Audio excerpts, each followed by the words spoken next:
Highclere Castle in Berkshire. For nearly 80 years, the occupants have lived out their lives in the grip of the most famous curse in the world. The owner is the 7th Earl of Carnarvon. His family's ancestral story has become entwined with that of a dynasty that died and cursed his kind 3,500 years ago. Lord Carnarvon has been to Egypt, but like his father, refused to go to the dark birthplace of the curse. His second son, Harry, is equally wary of the curse. This is my great-grandfather, the 5th Earl. I suppose the best way of describing him was that he was the sort of Indiana Jones of his day, in that he drove one of the first cars, and he was an early photographer. De Havilland flew his first plane here at Highclere, and he was involved in, I think, all of these exciting things. And he crashed his car, apparently. When he had his accident, that gives an idea of the accident, because there, as you see, he was travelling over the speed limit, first person to be head up speeding in Hampshire, on the bit of road which is now the old A34. And in those days, if you had enough money, your doctor would dispatch you to Egypt to recuperate in the dry heat thereof. And that's where he went. That's where he met Howard Carter, and so began the great quest to find the tomb of King Tut. November 1922. Howard Carter telegraphs his financial backer, then in England. 3 weeks later, Carnarvon was back in Egypt exploring the tomb of Tutankhamun. By entering, he invoked the pharaoh's curse on all robbers of the tomb. 3 months later, Carnarvon was shaving, too close to a fresh mosquito bite. Apparently cut himself shaving and got infected, septicemia set in, and he died of blood poisoning. And when he died, all the lights apparently went out in Cairo, and his little dog that he was devoted to, which was in the housekeeper's room here at Highclere, let out a bark and dropped down dead. And it was those sort of things which produced the story of the curse of the pharaohs.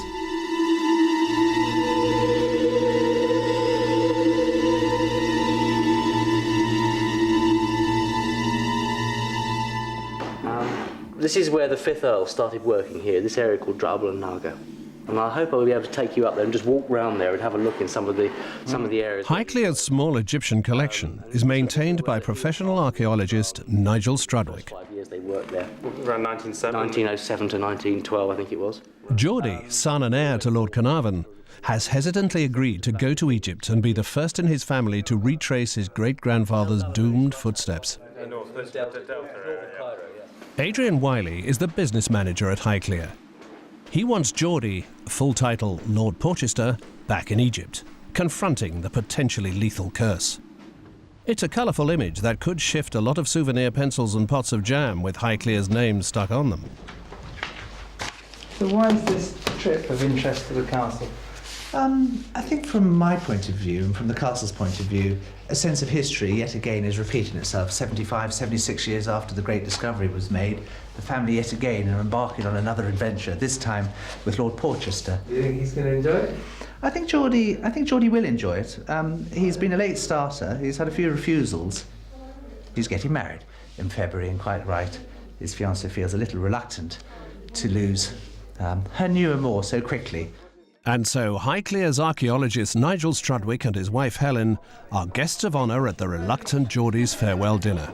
When Nigel joined us, having been highly recommended from the top man at the British Museum, we couldn't be more thrilled, because the role of archaeologist, Egyptologist at Highclere is a very important one, and something that is very important to Lord Carnarvon. Why don't we drink the health of Geordie and Professor Strudwick and Mrs. Strudwick, and they have an enjoyable time in the Valley of the Nobles. I'm sure we will. So we drink to all of you. Thank you very much. Thank you. And good health. Thank you. Yes.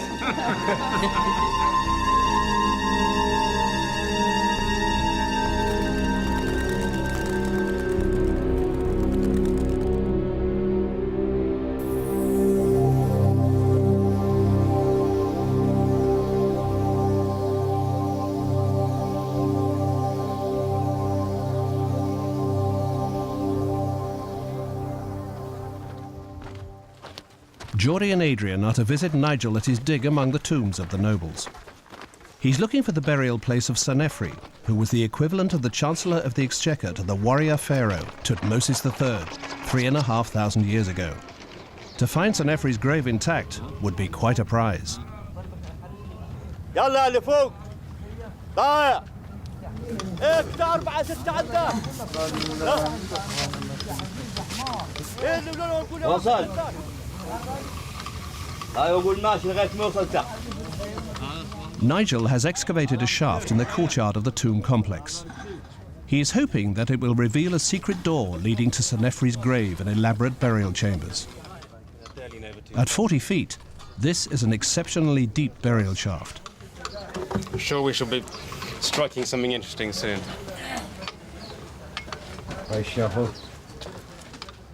Nigel has been on Senefri's trail for 5 years. Now what we're looking at here, this is almost the earliest part of the New Kingdom tombs of the nobles, and we start about 1550 BC. Now the tombs here mostly belong to similar sorts of classes of officials. Our Senefri, an overseer of seal bearers, that means he was a sort of person that dealt with financial matters, that sort of thing. And most of these other people are similar. This is a man who's a high priest of Amun down here. Generals, we find all sorts of other officials. So we're talking about the top 1% of the country, maximum 1% at that time, who were unable to get the resources either from the king or from their own money to build these remarkable tombs. What we're looking for at the moment in that shaft that we're digging there, we're hoping that's the burial chamber of Senefri. We're down to about 12 metres at the moment, and these big shafts belong to the first part of the 18th dynasty, these vertical shafts. Afterwards, they seem to move more towards sloping shafts, and it's in the right sort of position. It's in the courtyard. They're always in the front, and they're often to the right-hand side of the courtyard, and that's where this shaft is that we're digging at the moment. So that's what makes us think it's the shaft of Senefri. Everything looks right. ما تخافيش خالص ها؟ حاضر. ايوه. Adrian's dreams of a gold sarcophagus to grace the museum at Highclere are beginning to disappear. As the shaft goes deeper, Helen Strudwick has to climb down the rickety rope ladder to supervise the work. عاوز تقعد شوية تاني يا مدير ولا كويس؟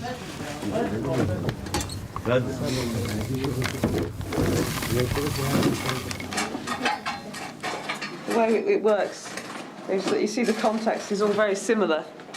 We just have to arbitrarily break it up into layers that would go for about 40 to 50 centimetres down each layer, and then process the finds that come up from that.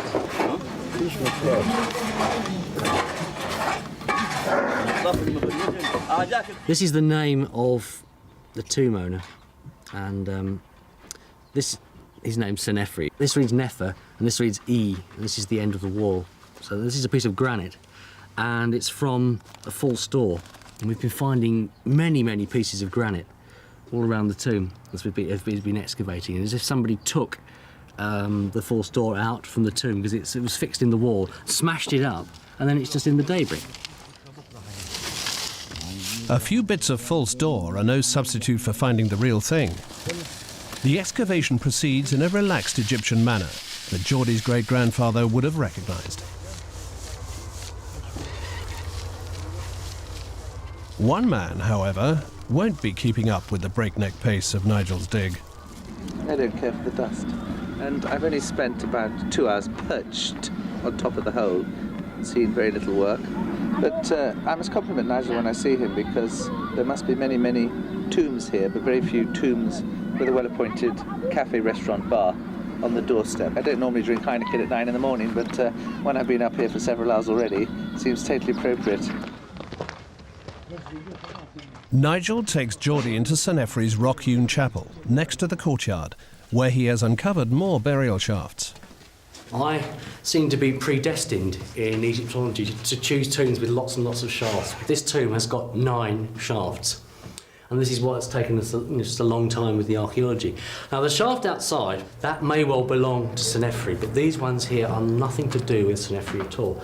And what in actual fact has happened is that this is a tomb that was reused in the later periods of Egyptian history. After the New Kingdom, they didn't really build many more tombs, and what they did, they took other tombs and just cut new shafts in them and bury themselves in that. And what they've done here, there's no fewer than 5 shafts in the back of this tomb. But this particular shaft is a typical example. It's about 4 metres deep. What you can see here that's really interesting is that large mud brick wall down there, because this is our equivalent in here of, you know, the sort of sealed doorway of Tutankhamun. It's not sealed, but what they did, they built up a large brick doorway once the burial was made, built it right up to the ceiling with mud bricks, and plastered it over, and then filled the shaft with rubble to stop people from going down there. Geordie has a healthy respect for tombs protected by curses, but Nigel's enthusiasm is proving irresistible. Any Give me your hand. Yes. Okay. Slowly. No problem. Okay. any last Descending happily into the depths of the earth. Okay, no problem. any last words, Geordie, for Fiona, just in case you don't make it? A little something emotional, or None too delighted to see me descending down this ladder. just in case your message needs to get back? I'll stay up here. I'm looking up. What beautiful ceiling up there. كيف عليك يا مدير؟ كده ممكن أنا شغال.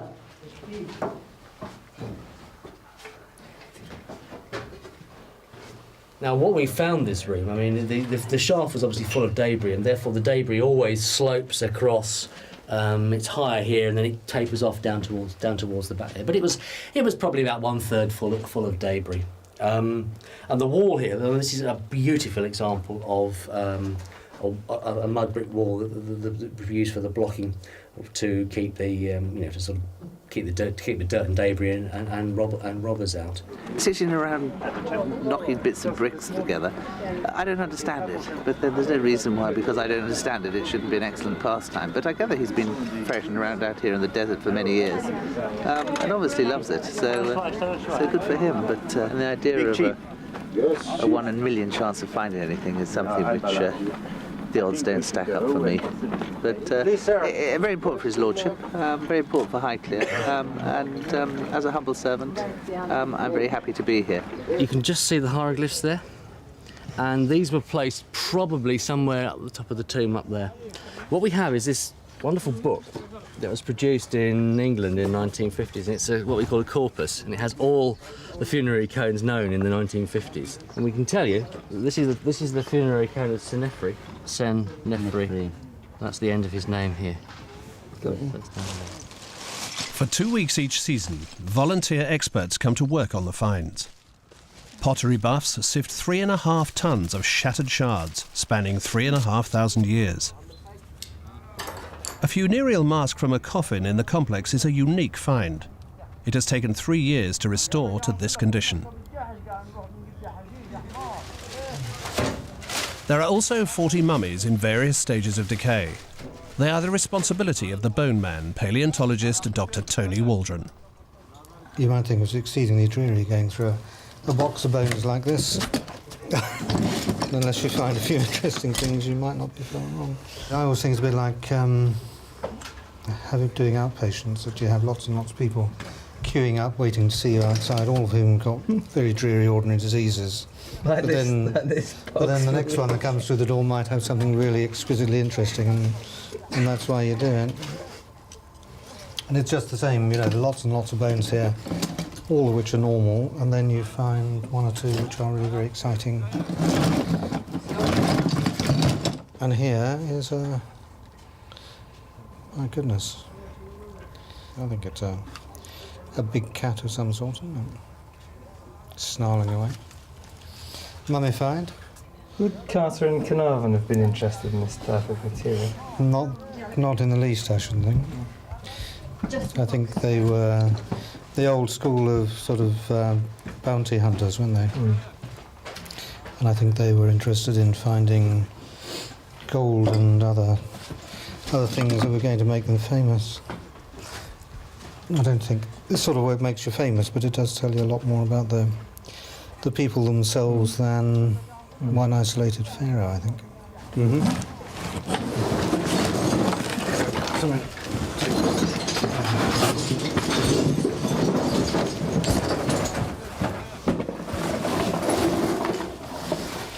No, I mean, that's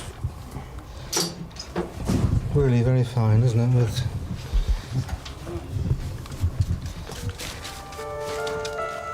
How much was Treasure finding a motive for his interest? Well, it was a motive up to a point. I suppose anyone who's putting a lot of money into a venture might think there might be some return on it.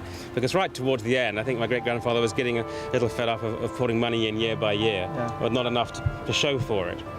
But Howard Carter, in 1922, there was a sort of famous meeting of them at Highclere. I think my great-grandfather had been racing and that sort of thing, and Carter was there. And he had to do a very good selling job and to get him to fund one more year of exploration. And Carter was very clever, really, because he said, I just got to excavate this final part of my square on the grid of my map, which has not been turned over properly. And really, I'm so confident that I'll fund the whole thing myself. I think my great-grandfather, with his gambler's instinct, thought, well, OK, if you're prepared to say that, then I'll have a go, and I'll fund the final year. So that's how the great triumph came about over this meeting at Highclere, when, in a funny sort of way, my great-grandfather agreed that X probably did mark the spot, finally. X doesn't seem to mark the door of Senefri's tomb, and neither does Y or Z as they dig ever deeper.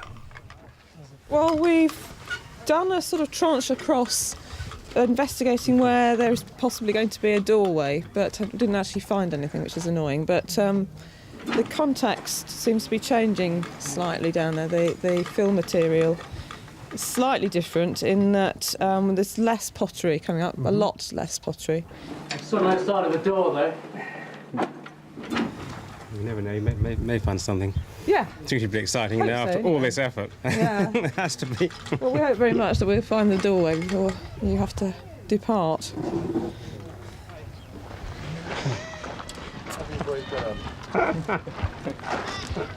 Hi. Lovely morning. You had a successful time? The last time I saw you disappearing down into the depths, and I decided that I'd come here and pray for you. Hopefully they're getting closer to this magic door, but we haven't knocked on it yet. Oh, good. Good. So you've decided to come back down. Is this are we finished for the day up here? Yeah, we are for today, I think. Moving on for different pastures? Yeah.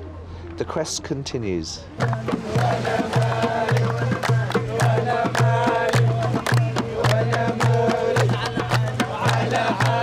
Adrian and Geordie return to their hotel, braving the street vendors of Luxor on the way.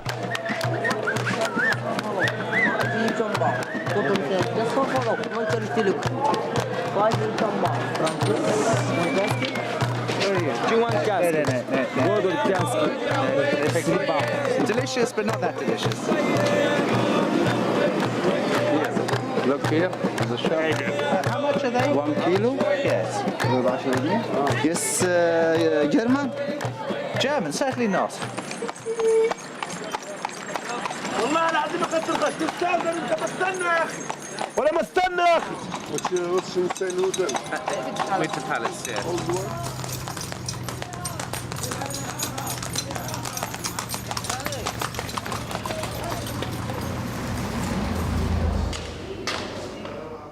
Like his great-grandfather, Geordie and his man Adrian have made the Winter Palace Hotel their home. I discovered what they call the Victorian sitting room down on the ground floor here, and it is very much decorated the period of the end of last century, beginning of this century. I just thought my great-grandfather, he probably sat there and had tea and held court and had some friends around him or played bridge or whatever. So I went down there and had tea with myself this afternoon just to think about it a moment and to soak up a bit of the atmosphere. This hotel must be full of so many memories of that period, which would have been its sort of heyday of people milling around. And in fact, there were so many people here after the discovery that I gather they put tents up in the ground to accommodate people.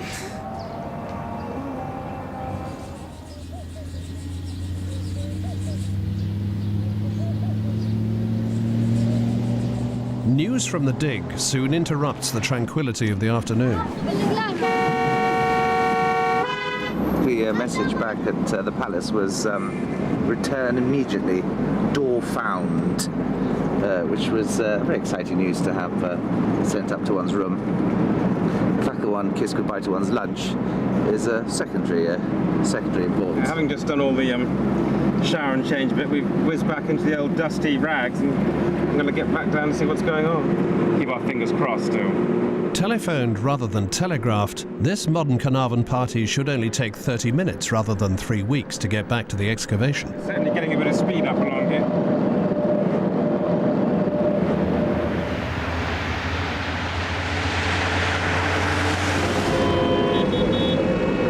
Assuming the mummy's curse doesn't get them first in an Egyptian multiple pileup.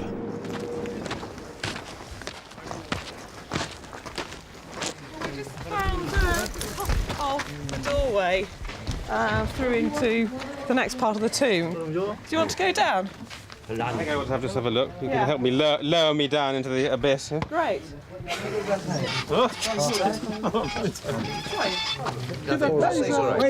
okay. You're just reassuring that it's safe. واحنا عندنا نحملوه نرسل. Keep tight. Okay, that's it. Yeah. رقع مدير. Tell me where my feet are, go. Yeah. Keep going down. Down. Slowly but surely, Adrian's precious charge is lowered into the abyss. Down. No, you can only get your toe on there, I think. You okay? Yeah. You're on. Nigel, can you see where his feet are going? You've got a good firm grip on that. Yeah, don't worry about it. They can pull you right up. Okay. How far to go now? He's about 2 rungs off the bottom, I'd say. Right, another one. And another one. And you can go. You can move up to your right onto the floor now. Oh, brilliant. Whoops, hang on. There you go. Great stuff. Okay, there he is. He's here. That's it. He's on the ground now. Yeah. There he is. Well done. Hello there. We meet underground. Yes.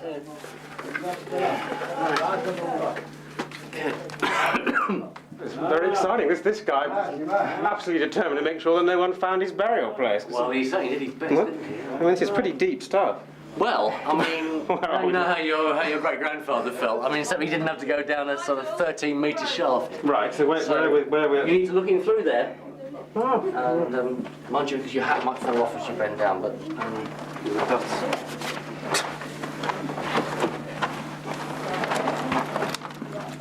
I can't promise you everywhere the glint of gold, but... I'll just do that for the moment. Don't put anything down here at the moment. Stanley, واحد دقيقة يا أستاذ من فضلك. Well, I'm looking through here into the great big cavity with lots of... he hasn't got his hat on at the moment. Lots of rocks. The hole. Well, I can see at the moment goes quite a way back, maybe 20, 30 feet, and an awful lot of boulders and rocks down here at the moment. It was very exciting to look through into this chamber, which obviously hadn't been touched for eons, really. It was more the sort of gloomy, eerie flickering of shadows on the there was no debris boulder. Oh, there's debris all over the place. And I did see, I think, one bit of pottery on one side. Oh, brilliant. So at the moment it's debris and boulders and nothing that was, to my eye, obvious, but, you know, we hardly seen anything yet. So. Did you see any gold? That's the question. Did I see any gold? No, I didn't see any gold. I've got to be honest about that, but who knows what might be hidden beneath the rubble. Within an hour, Nigel has dug a gap. It's just big enough for him to squeeze through into the unknown.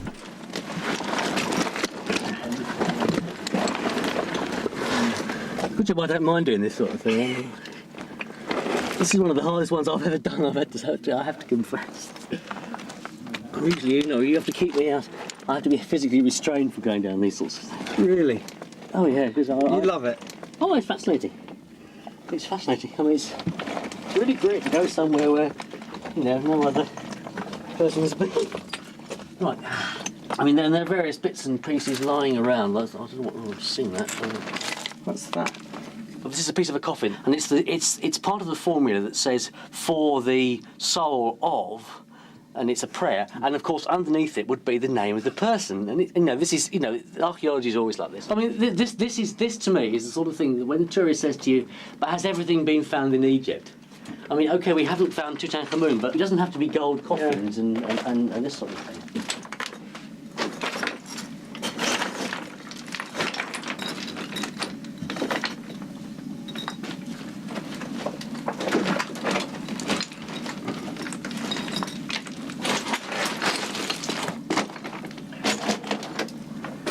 Well, that's interesting. I wonder what that is. Is there anything else? There's the chamber off here to the right, which is about 3 or 4 metres long. It's like one of these sort of antechambers. It's interesting. It's a bit like a sort of a king's tomb where you have this antechamber and then you go down that passage there to what I think is the burial chamber. It's really not quite nasty. I mean, the reason I'm obviously concerned also about walking around too much is because then we might be treading and damaging. See, that's what I'm worried about. That sort of thing. That's why I'm putting my weight on the walls so that I don't put too much on the ground.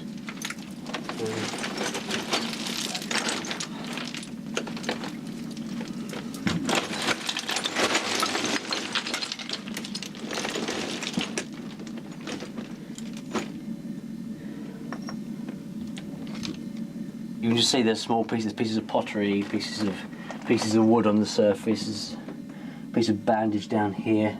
As far as I can tell, we are at the end of the tomb now. So I think this is. We might be looking at his burial chamber. What would happen to thieves in the old days when they... In pharaonic times? Yeah. They were impaled on stakes.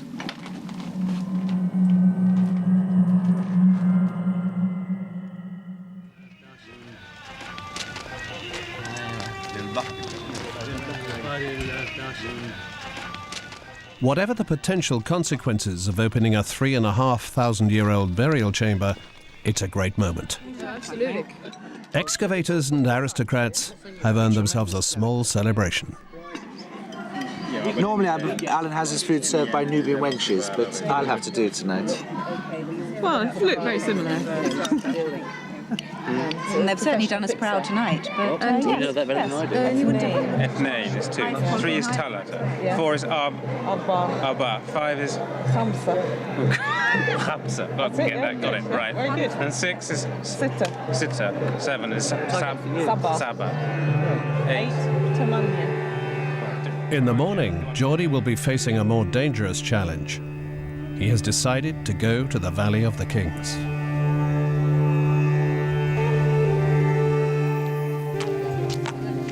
The son of the Lord Carnarvon, reputedly killed by the mummy's curse, never put a foot in Egypt. His son, the present Lord Carnarvon, has, but avoided this cursed place. Geordie is to be the first Carnarvon to re-enter the tomb of Tutankhamun. And So Carter first found this step around here, over here. This is underneath this one. This is the step. This is the first door. Yes, because he said there were the steps. Then after the door, there was an angle down deeper, which is this next part pathway. But it wasn't a step. But it was a sloping corridor. Sloping, yeah.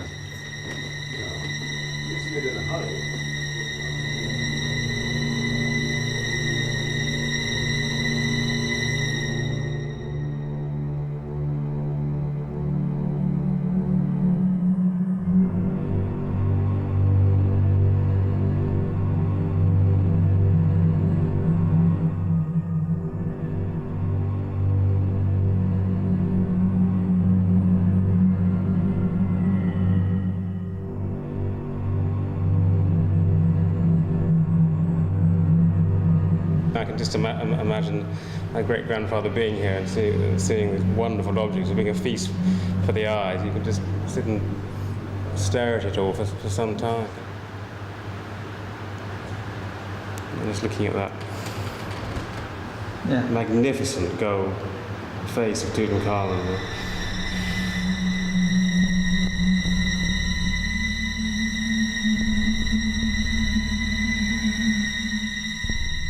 How are you feeling? All right? I'm feeling fine. Adrian's winding me up as if I should be suddenly feeling a bit weird.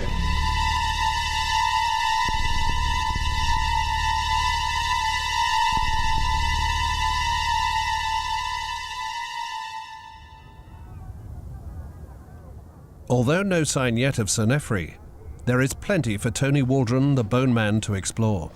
What's that? Well, it's pelvis and a pair of legs, but it's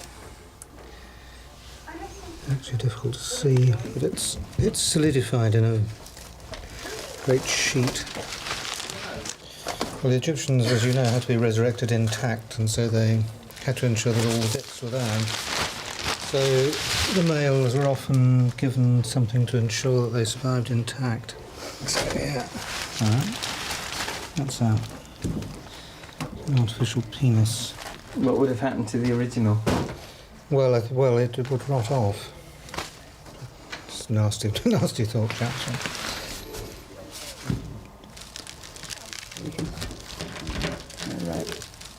This is a young child, and we found the various bits scattered throughout the tomb, but the interesting thing about this is this lumbar vertebra. You can see how the top surface, which should be nice and flat, has been eaten away. Right. There's a particularly deep hole there. And one of the most frequent causes for that is tuberculosis. I suppose one interesting feature is that it's clear that people who could afford to be buried in this tomb were wealthy. And this is a disease which in our time was a disease of the poor, but clearly in those times could affect the rich as well. And it may well have come from contaminated milk or milk products, for example. So it would be interesting to know if this is the bovine form of TB or the human form. And if we could show that it was the human form as long ago as this, that would be very interesting indeed. What the archaeologists are trying to do is to recreate past populations and past societies. And what we're able to do as bone specialists and paleopathologists is actually come face to face, literally in some cases, with members of that population. So we're able to absolutely say something definite about the people from their remains and not from the artefacts which they left behind. Nigel has found exciting new evidence which can put an individual's name to a mummified skeleton 700 years younger than Seneferi. This is part of one of the coffins of Wedjahor, who was the fourth priest of Amun in the reign of Shabaka, and was probably buried here in 705 BC. But what we can do with this is we can actually put the whole name together, because we've got these other pieces that join on. There's the Jah and the beginning of the Horus bird there, and there's the rest of it. It doesn't fit together perfectly because the wood has sprung when it lost its when its tension had been smashed up. There you've got the name. If you just see 1, 2, 3, 4 of, so priest, fourth of Amun, Wedjahor. Why was the stuff so comprehensively smashed? The classic robbing of the mummies was to sort of, hack your way into the coffin, rip the bandages off, and looking for scarabs and amulets and anything else that might have been in there, which they could then shove inside your galabeah and go off and sell to the antiquities dealers or the foreigners. This is the mummy of Wedjahor. Normally, when you find tombs like this, which is ransacked, you can rarely ever tell who somebody is. Now, we got bits and pieces of coffin with the name of Wedjahor on it. In the same area as we found this mummy, we found some linen with the titulary of King Shabaka on it. He came to the throne about 715 BC, and in about his second year, he pulled the whole country together. So, he was a sort of very important king. And then next to that, we found a piece of linen which has got the titles of Wedjahor, fourth priest of Amun, and so on. And then it said there's a year 10 down there. So we thought, aha, Wedjahor buried year 10 of Shabaka. Now that means year 10 of Shabaka is about 705 BC, sorry. And on one of the legs that we were able to join with this mummy, on this leg there was another bit of linen, and this bit of linen on it gave us part of the titulary of Shabaka. So what we've done is, we've done the old sort of Sherlock Holmes archaeological deduction thing and thought the probability of there being 3 bits of linen to get in the same sort of area that belong to different people is pretty low. And so the very fact that we've got Shabaka linen on here, Shabaka linen separate, Wedjahor linen separate, but all in the same area means that this is the body of Wedjahor. And this is really unusual when you're talking about a ransacked tomb like this one, because you find bodies, you find hundreds of bodies in some tombs we were in before. You can never point at one and say this is somebody. And it's really, really great for us to have this body down here, this man about whom we knew so little before we found his tomb. But now, we can date him with a precision that's, almost unheard of at that particular period. The mummy's curse, if that is what it was, finally killed Lord Carnarvon in Cairo in 1923. Geordie has decided to leave the dig to find out for himself exactly where his great-grandfather died. Reading about the bill of lading from Robert Jackson, provisions my great-grandfather had sent out to Egypt. Wine biscuits, sardines, 3 tins of tongue, oriental pickle, 10 tins of peaches, pears, apricot salmon, curried fowl. Wow, we haven't had any curried fowl yet. He travelled with his daughter, Lady Evelyn, quite extensively. I think she'd accompanied on a number of these trips. Outside that, I guess he might have had a sort of valet with him as well, I guess. And maybe 1 or 2 other people fetching and carrying, as was the case in those days. Well, at least you're travelling with just a mere man, a mere servant.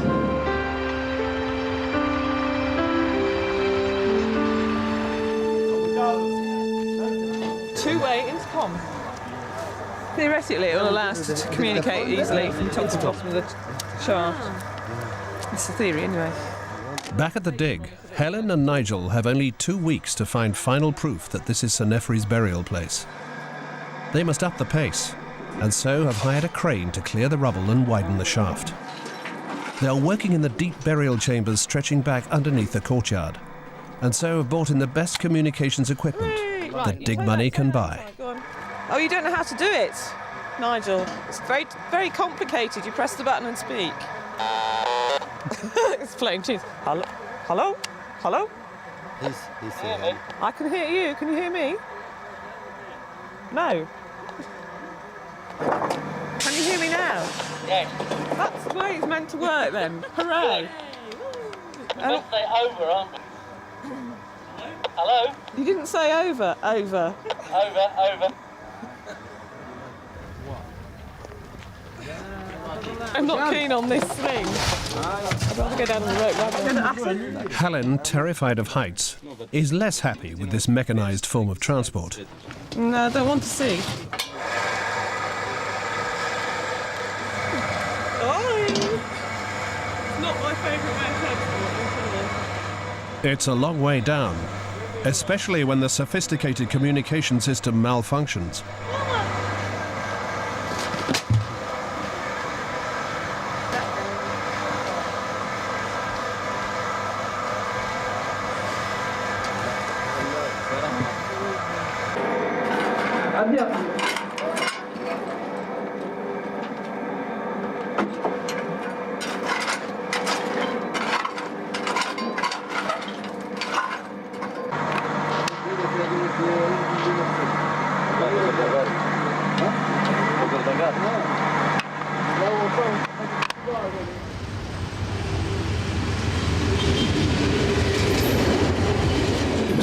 Mosquito, I think, in Aswan in the south, where he'd gone for a short time.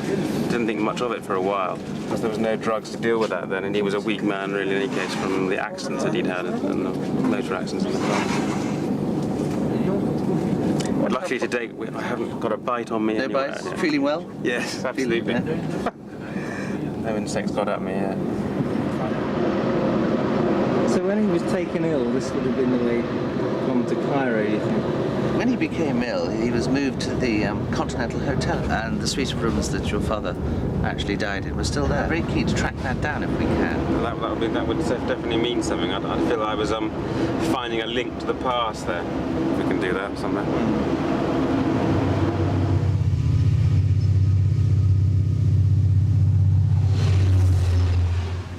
Right, let's have a look what we got here. Ah!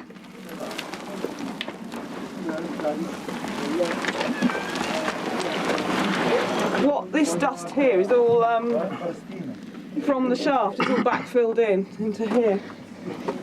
I hope this doesn't go on any further. I'll take my hat off at this point.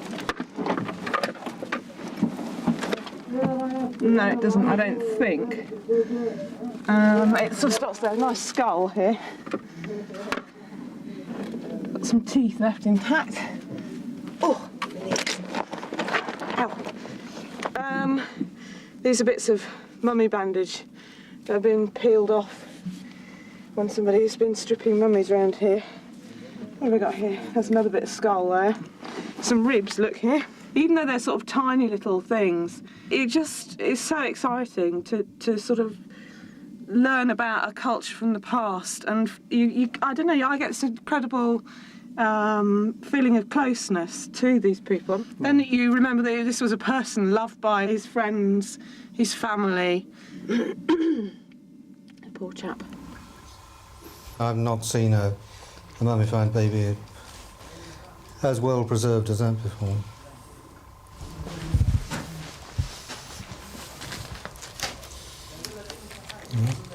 Poignant, isn't it? I think one does feel a bit more upset by the death of children that age. So well preserved, could almost be sleeping, couldn't you? I feel a kind of empathy with these people, and so I don't feel that we're sort of desecrating their burial places or anything like that, which some people I know find difficult.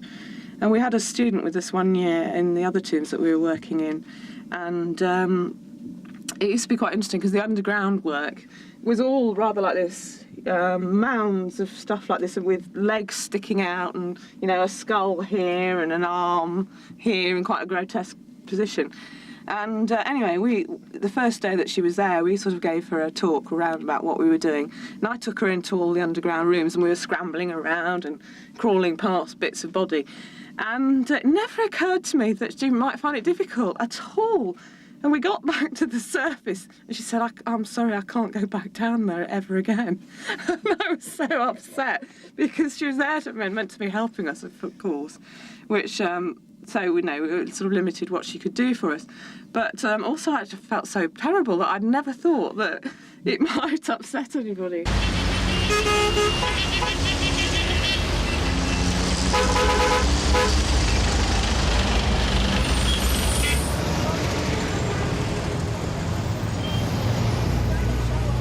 The balcony you see there just above the Continental with a couple of tired plants, that was the entire balcony area that you had. The central room being the room where the main suite of reception area was, a colossal area, although decayed, not as decayed as the rest of the hotel, but nevertheless with that same sort of magical time capsule. And to the right of it is the room that Lord Carnarvon died in. Is it in here? Even just to show him. الساعة 3 قبل الساعة 5 على الطيارة. ما انا معيش المفتاح بتاع الحاجات المقفلة دي. الله. انا بس قاعد تحت اصلا تحسبا لاي. طب ما ده نفتحه ازاي؟ ما هو ده بقى المفروض ان هو بيكون من الصبح لحد الساعة 3. You haven't the key of this door. Okay. There's all the excitement about the fact my great-grandfather died so soon after the discovery. But I think he would have certainly been remembered to this day had he lived for some years after the discovery. I'm sure the names of Carter and Carnarvon are indelibly written in archaeological history. I don't think there's any getting away from that.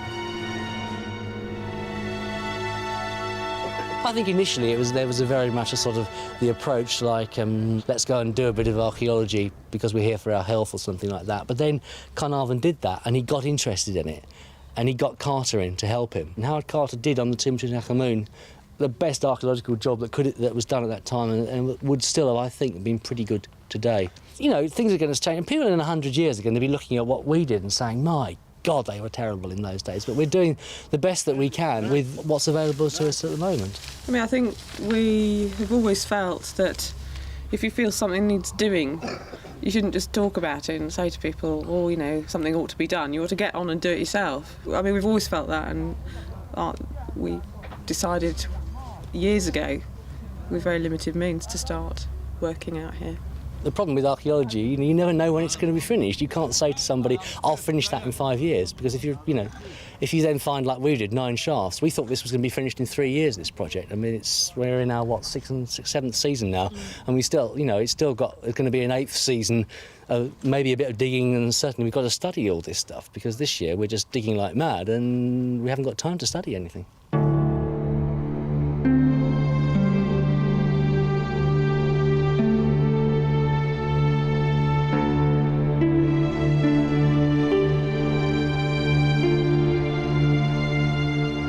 It took Howard Carter 10 years to catalogue the wondrous treasures of Tutankhamun, now in the Cairo Museum.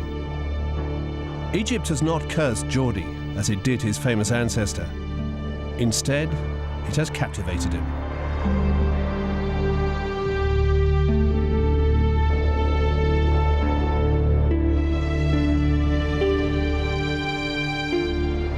He's absolutely bowled over. I don't think I've ever seen him quite so entranced by it all. He's in a world of his own.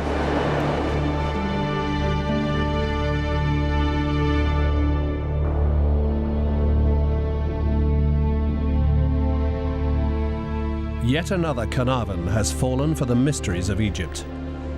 Adrian Wiley has succeeded in continuing the link between the Carnarvons and their Egyptian heritage.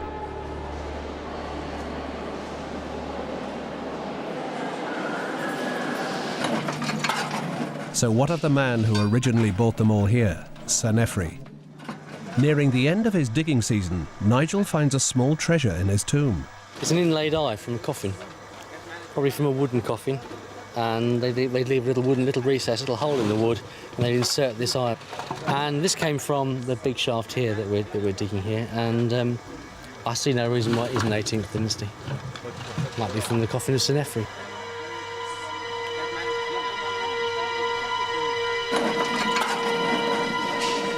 Just a few days before the dig finished, at the end of December, we got into the burial chamber, went through all the stuff, enormous amount of stuff there, and it's all turned out to be 18th dynasty, all contemporary with Sanefri, lots of bits of papyrus, really tantalising stuff, bits of coffin, and one of the most interesting things of all was a head that we found beautifully mummified with sort of the lips modelled in the bandages, and we're pretty sure that's Sanefri.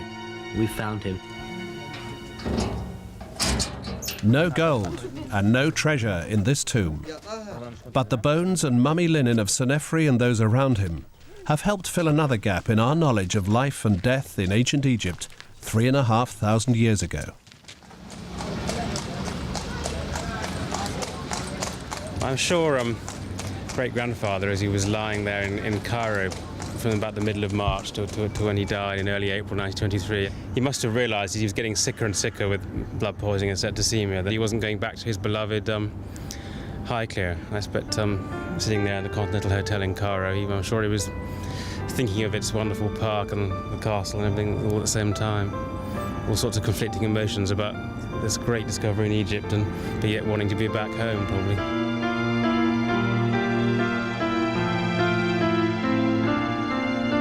The body of the 5th Earl of Carnarvon, Geordie's famous great-grandfather, was brought home from Egypt and was buried on Beacon Hill, overlooking his beloved Highclere Castle.